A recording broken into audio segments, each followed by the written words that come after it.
किस नंबर 5। वाह भाई वाह, आज तो बेहद खूबसूरत लग रहे हो। सफ़ेद कोट, हाथ में अपनी लकी घड़ी और बालों को जेल से सेट किया है। वाह, मतलब अपने होने वाले ससुराल को इम्प्रेस करने का फुल प्रोग्राम बनाया हुआ है। हामिद कमरे से निकलते अजलान के इर्द गिर्द चक्कर लगाते हुए बोला, हो गया तुम्हारा, अब मैं जाऊं? अजलान ने जान छुड़ाने वाले अंदाज में कहा। अजलान भाई हामिद को बोले, मुझे कॉलेज छोड़ा है, मेरी वैन छूट गई। किरण अपने कंधे पर कॉलेज बैग डाले इन दोनों के पास आकर बोली, मुझे खुद देर हो रही है, तुम्हें किसने बोला था लेट उठो? हामिद अपनी घड़ी को देखते हुए बोला। हामिद, तुम ये मोटरसाइकिल की चाबी पकड़ो, किरण को कॉलेज छोड़ के खुद यूँ नहीं चले जाना। हम लोग तो मेरे दोस्त की गाड़ी पर जाएंगे, अभी कुछ चीज़ें लानी है, मैं इसी के साथ जा रहा हूँ। तुम लोग जाओ, लेट हो रहे हो। अजलान ने अपनी जेब से चाबी निकाल कर इसके हाथ में दी। ठीक है चले भाई, all the best, Hamid Azlan के गले लगते हुए बोला। अजलान हौले से मुस्कुराया। हामिद किरण को इसके कॉलेज छोड़कर खुद यूँ नहीं आ गया। आज आखिरी पीरियड में इसकी प्रेजेंटेशन थी। वो अपना बैग कंधे पर डाले हंसता मुस्कुराता यूनी में दाखिल हुआ। सामने ही इसके दोस्त मिल गए जिनसे वो बातें करने लग गया। इफ़ा कुछ देर पहले ही पहुंच गई थी। हामिद को दोस्तों के पास खड़ा देकर वो भी इस तक आई। हामिद, तुमने प्रेजेंटेशन तैयार की? वो अपनी प्रेजेंटेशन फाइल हाथ में पकड़े खड़ी थी। हाँ कर ली, ये रही यूएसपी, एक दफ़ा तुम भी पढ़ लेना। वो मुस्कुराकर इसके हाथ में यूएसपी रखते हुए बोला। नाइस प्रेजेंटेशन, तो आखिरी लेक्चर में है, सर क्लास में आ चुके होंगे, चलेगा इस? वो बाकी सबकी तरफ देखकर बोली। सभी ने हाँ में सर हिलाया और इसके साथ क्लासरूम में दाखिल हुए। अजलान अपने दोस्त से गाड़ी लेकर घर आ गया। ऋषि साहब और माशा बेगम तैयार हो चुके थे। घर को ताला लगाकर वो बाहर निकले। अजलान, ये कार किसकी है? ऋषि साहब सामने खड़ी गाड़ी को देखते हुए बोले। अब्बा, मेरे दोस्त की है, मैंने सोचा सब आराम से जाएंगे, तो मोटरसाइकिल पर जाना तो आसान नहीं था। वो गाड़ी का फ्रंट डोर खोलते हुए बोला। ऋषि साहब हाँ में सर हिलाकर गाड़ी में बैठ के अजलान ने गाड़ी स्टार्ट कर दी। सफ़र 1 घंटे का था। रास्ते से फ्रूट्स खरीदे। 12 बजे के करीब वो अमीन साहब के घर पहुंचे। तीनों गाड़ी से बाहर निकले। या अल्लाह, मेरे बच्चे की ख्वाहिश पूरी करना। माजिदा बेगम ने घर में दाखिल होने से पहले बेइख्तियार दुआ की। अजलान फ्रूट्स के शॉपर उठाकर इनके पीछे चलने लगा। इसके चेहरे पर एक अनजानी सी खुशी और एक्साइटमेंट थी। आंखों में सालों से पलने वाली ख्वाहिश पूरी होने की उम्मीद नज़र आ रही थी। अगर कोई इस वक्त इसे देखता तो यकीनन इसके दिल की कैफियत जान जाता। वो अंदर दाखिल हुए। अंकल, बस कुछ देर में मीटिंग के लिए जाना है, अम्मी फोर्स कर रही हैं, इसे साथ लेकर ही शॉपिंग करनी है, तो बस मैं अम्मी को लेकर आया। हाल में सोफे पर बैठा असद मरियम बेगम की तरफ इशारा करते हुए बोला। मुझे कोई एतराज़? अमीन साहब अभी बोल रहे थे जब इनकी नज़र हाल से अंदर दाखिल होते हुए ऋषि साहब और इनके पीछे माजिदा बेगम नज़र आईं। ये यहाँ क्या कर रहे हैं? वो भी यूँ अचानक अमीन साहब सोफे से खड़े होकर आगे बढ़े। कैसे हैं रशीद भाई? वो इनके गले लगते हुए बोले। ऋषि साहब को बहुत अजीब लगा, यूँ कभी भी अमीन साहब इनके गले नहीं लगे थे। मैं ठीक हूँ, तुम कैसे हो? ऋषि साहब मुस्कुराकर बोले। मरियम बेगम और बुशरा बेगम और अलीना आगे बढ़कर माजिदा बेगम से मिली। अलीना, जो अभी कुछ देर पहले ही आई थी, वो इनको लेकर सोफे पर बैठी। ये बहुत अच्छी बात है कि तुम सब यहीं मौजूद हो, मुझे तुम सब कुछ ज़रूरी बात करनी है। ऋषि साहब सोफे पर सीधा होकर बैठे हुए बोले।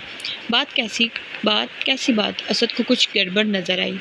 ताया जी जूस। हुरिया ट्रे में सबके लिए जूस के गिलास लेकर आई थी। मेहरबानी, जीती रहो बेटी। ऋषि साहब ने जूस का गिलास पकड़ते हुए हुरिया के सर पर शफकत से हाथ फेरते हुए कहा। सबको सर्व करके वो ट्रे लेकर किचन की तरफ जाने लगी। जब अजलान हाथ में 2 शॉपर उठाए अंदर दाखिल हुआ। हाथ में कदम रखते ही इसकी नज़र उठी और सीधी किचन की तरफ जाती हुई पर पड़ी। वो जो किचन में जा रही थी अजलान को देखकर रुक गई। इसके हाथ में पकड़े सामान को देखकर वो इसकी तरफ आई। इसके यूँ अपनी तरफ आते देख अजलान ने झट से नज़रें झुकाईं। अस्सलाम वालेकुम, ये मुझे दे दीजिए। हुरिया इसके पास आकर रुकी और मुस्कुराकर इसके हाथ की तरफ इशारा किया। वालेकुम अस्सलाम, जी ये लें। वो नज़रें झुकाए बोला और शॉपर इसके हवाले किया। बिना कोई और बात किए बाकी सब की तरफ बढ़ा। सबको सलाम करके वो पास पड़ी कुर्सी पर बैठ गया। और किसी ने तो ना सही पर अजलान का यूँ इसे तकना और इसका यूँ मुस्कुराकर सलाम करना असद ने ज़रूर देखा। हाँ जी भाई साहब, क्या बात करनी थी जो यूँ बिना बताए आए? आप बता देते तो अच्छा सा इंतज़ाम करता। अमीन साहब हल्का सा हंसते हुए बोले। रशीद साहब ने माजिदा बेगम की तरफ देखा, जिन्होंने सर के इशारे से इन्हें बात करने का कहा। वो दरअसल मैं यहाँ पर तुमसे तुम्हारी अजीज़ चीज़ मांगने आया हूँ। रशीद साहब ने बात का आगाज़ किया। क्या हुआ भाई साहब? पैसों की ज़रूरत है, बताइए कितने पैसे चाहिए, मैं दे देता हूँ। अमीन साहब ने अपनी जेब में हाथ डालकर कहा।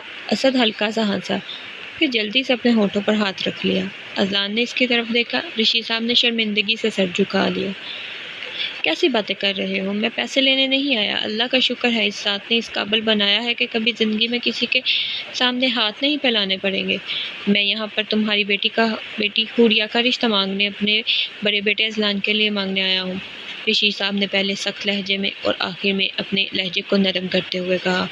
असद ने सारी बात सुनी तो इससे सबब समझ आ गया। अपने सामने कुर्सी पर बैठे अजलान को देखकर, जिसके चेहरे पर हल्की सी पुरकशिश मुस्कुराहट इसे बहुत कुछ समझा रही थी। किचन के दरवाजे में खड़ी हुरिया ने सब सुन लिया।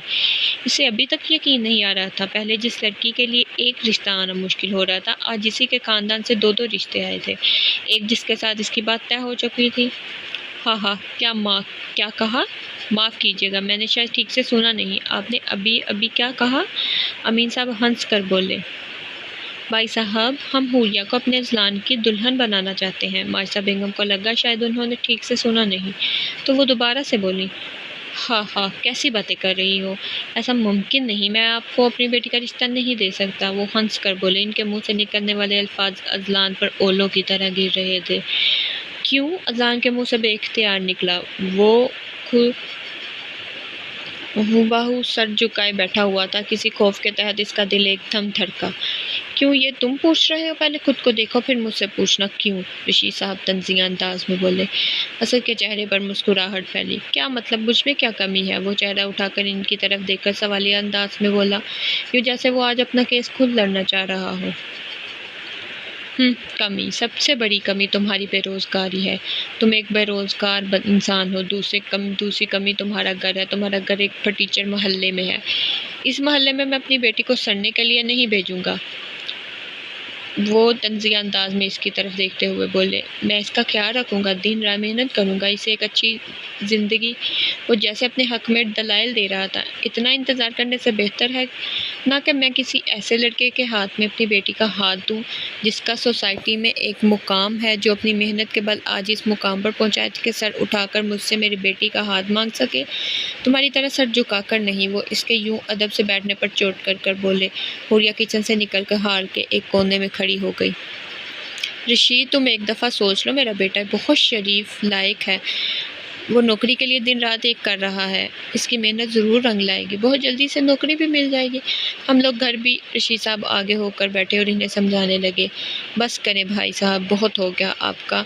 आप सबकी इतला के लिए बता दूं, मैंने कल ही अपनी बेटी का रिश्ता तय कर दिया है। अमीन साहब गर्दन अकड़ा कर बोले। अजलान का सर एकदम चकराया। रिश्ता तय कर दिया है? किसके साथ? माजिदा बेगम बोली।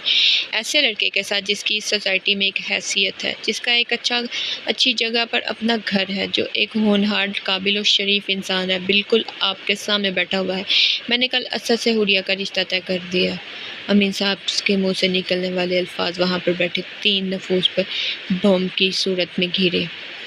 असद इनके चेहरे देखकर एक अदा से मुस्कुराया। तुमने हमें बताया भी नहीं। रशीद साहब को अपनी आवाज़ भारी सी महसूस हुई। क्यों, आपको क्यों बताता? आगे ना आज मेरी बेटी को खुशियों में रोडे उटकाने के लिए। अगर बता देता तब क्या करते? मेरी बात मानने अपने बेटे को असद जहाँ काम करता है इस कंपनी में जॉब पर लगवा दें, वरना यूं ही आवारागर्दी करते हुए सारी ज़िंदगी गुजार देगा।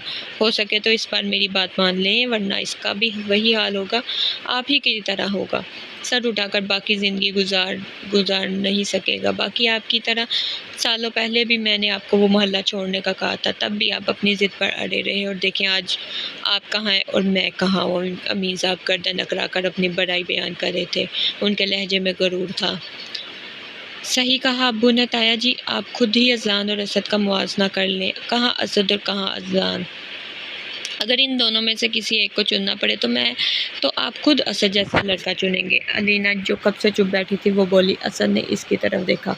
बहुत कुछ इसकी आंखों के सामने आया। इसने अपना सर झटका। रशीद साहब ने अपना सर झुका लिया। माजिदा बेगम ने अपनी आँख का किनारा साफ़ किया। आज मैं अपने छोटे भाई के घर आया था। मुझे बड़ी खुशी हो रही थी। मैं तो ये सोच कर आया था, मेरा छोटा भाई है, मुझे कहाँ मना करेगा। और तुम तो यहाँ अमीरी गरीबी के रोने लेकर बैठ गए। अमीन, मेरी बात याद रखना, रिश्ते अमीरी गरीबी पर नहीं, चाहत और इज़्ज़त पर टिकते हैं। मैंने अपना मोहल्ला नहीं छोड़ा क्योंकि मेरे माँ बाप की सारी ज़िंदगी वहाँ गुजरी थी। मरते दम तक मैंने वहीं रहने का फ़ैसला किया। इस घर से मुझे इनकी खुशबू आती है, पर तुम ये नहीं समझोगे। तुम तो अमीरी के खेल को समझते हो। अलीना बेटे, माना मेरा बेटा इतना अमीर नहीं है, पर आज तक मैंने इसे हक हलाल की कमाई खिलाई है। मैं इसे यही सिखाया है, चाहे घर में 5 रुपए लाओ या 500 लाना, पर हक हलाल का। आज जितनी बेइज्जती तुम लोगों ने कर दी है, सारी ज़िंदगी नहीं भुला पाऊंगा। माफ़ करना अगर कुछ गलत बोल दिया हो। रशीद साहब अपने हाथ जोड़कर बोले। वो और खड़े हो गए। माजिदा बेगम मीन के साथ खड़ी हो। भाभी, ये समझिए, आज हमारा इस घर में आखिरी चक्कर था। आज के बाद हम कभी नहीं आएंगे। अल्लाह हुरिया के नसीब अच्छे करे। माजिदा बेगम बुशरा बेगम की तरफ देखकर बोली, जो काफ़ी शर्मिंदा थी। अज़लान, चलो। रशीद साहब इसके पास आकर बोले और खुद आगे बढ़ गए। अज़लान को कब से अपने आसपास बस साए महसूस हो रहा था, जैसे बहुत सी आवाज़ें चल रही हों, पर इसे कुछ समझ न आ रहा हो। रशीद साहब की आवाज़ पर वो चौंका और खाली नज़रों से इनकी तरफ देख कर खड़ा हुआ। बिना किसी को मुखातिब किए वो आगे बढ़ा। जब इसकी कलाई पर बंधी घड़ी कलाई से निकलकर ज़मीन पर गिरी, वो ज़मीन पर झुका और कांपते हाथों से घड़ी पकड़ी। जैसे ही वो खड़ा हुआ, इसकी नज़र हुरिया पर पड़ी। वो इसे ही देख रही थी। 2 पल के लिए वो इसकी आंखों में देखता रहा।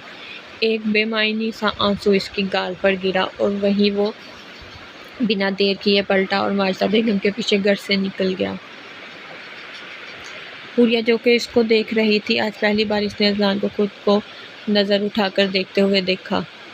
इसको इसकी आंखों में न जाने क्या महसूस हुआ। जैसे हुरिया, जो कि इसको देख रही थी, आज पहली बार इसने अज़लान को खुद को नज़र उठाकर देखते हुए देखा। इसको इसकी आंखों में न जाने क्या महसूस हुआ, जैसे वो कुछ समझने से आ रही थी और इसकी आँख से निकलने वाला आंसू इसे अपने वालिद के गिरे अल्फाजों की तकलीफ़ का छोटा सा हिस्सा महसूस हुआ। वो जैसे ही निकल गया, हुरिया नज़रें फेरी। तभी इसकी नज़र असद से मिली, जो कि जांचती नज़रों से इसे देख रहा था। वो नज़रें फेर कर किचन में घुस गई। जारी है।